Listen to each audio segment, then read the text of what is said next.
దీపం వెలిగిస్తే దరిద్రం పోతుంది. ఈ పవర్ఫుల్ టెంపుల్ కి మీరెప్పుడైనా వెళ్లారా?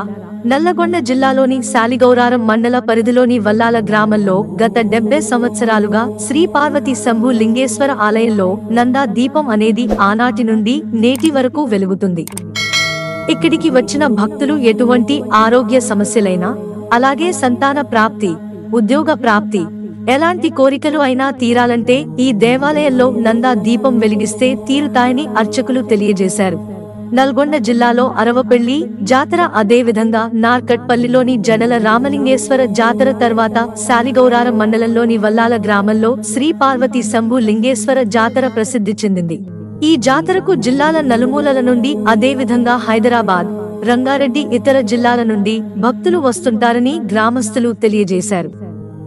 దేవాలయంలో దాదాపు 80 సంవత్సరాలుగా అర్చకులుగా కొనసాగుతున్నాము.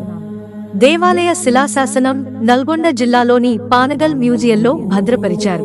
మా తాతగారు మట్టిని తీసుకొచ్చి శివలింగాన్ని తయారు చేసి పూజ చేసిన తర్వాత, ధూప నైవేద్యాలతో పూజించిన తర్వాత చెరువులో నిమజ్జనం చేసేవాడు. ఇలా కొంతకాలం తర్వాత దినచర్య కొనసాగింది. అదే తరుణంలో అతనికి వచ్చిన ఆలోచనతో శ్రీ శంభు పార్వతీ లింగేశ్వర దేవాలయం పాడుబడింది. పాములు, చెట్లు, గబ్బిలాలతో ఉన్నది శుభ్రం చేసి పూజా కార్యక్రమాలు మొదలుపెట్టారు. ఆ రోజు నుండి ఈ రోజు వరకు నందా దీపం వెలుగుతూనే ఉంది. అదే విధంగా ఆ రోజుల్లో రామన్నపేట నుండి సూర్యాపేటకి వర్తక వ్యాపారాలు నడుస్తున్నాయి. ఒకానొక సందర్భంలో మూసీ నది ఉప్పొంగుతున్న సమయంలో వర్తకుడు ఆ దేవాలయంలో మూసీ నది దాటు వేస్తే గుడి నిర్మాణం చేస్తా అని దేవుని వేడుకున్నాడు. 2-3 సంవత్సరాల తర్వాత అక్కడ బస చేసే క్రమంలో దేవుడు కలలో కనిపించి గుడి నిర్మాణం చేయలేదని అడగ్గా తిరిగి గుడి నిర్మించాడు అని మా తాతలు, ముత్తాతలు తెలియజేశారు. అదే పేరు మీదనే శ్రీ శంభు లింగేశ్వర ఆలయం పేరు వచ్చిందని అర్చకులు తెలియజేశారు.